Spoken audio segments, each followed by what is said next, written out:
Hello friends, இன்றைக்கி evening snacks சக்கரவள்ளி கிழங்கு போண்டா செய்யலான்னு வச்சுருக்கேன். ஒரு பெரிய சைஸ்னால் 2 சக்கரவள்ளி கிழங்கு 4 வெட்டி வேக வச்சு எடுத்து வச்சுருக்கேன். ஒரு அரை கப்பு தோல் உரித்து நசுக்கி அதில் வச்சுருக்கேன். அரை கப் கடலை மாவு, ஒரு அரை ஸ்பூன் ரெட் சில்லி பவுடர், இதுக்கு தேவையான உப்பு,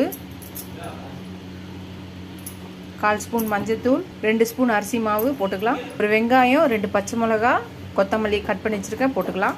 எல்லாத்தையும் தண்ணி ஊற்றாமல் பிசைஞ்சிக்கலாம். உருட்டியாச்சு.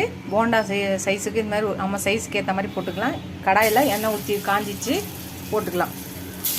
ஹலோ ஃப்ரெண்ட்ஸ், போண்டா ரெடி ஆகிடுச்சு, எடுத்துடலாம். அரிசி மாவு போட்டது 2 ஸ்பூனு கிறிஸ்பினஸ்க்கு தான். போண்டா மேலே கிறிஸ்பியாகவும் உள்ளே சாஃப்டாகவும் இருக்கும், இனிப்பாகவும் இருக்கும், காரமாகவும் இருக்கும். ட்ரை பண்ணி பாருங்கள். இப்போ எடுத்துடலாம். ஹலோ ஃப்ரெண்ட்ஸ், ரெடி ஆகிடுச்சு. தொட்டுக்க ரெட் சில்லி சாஸ் வச்சுருக்கேன்.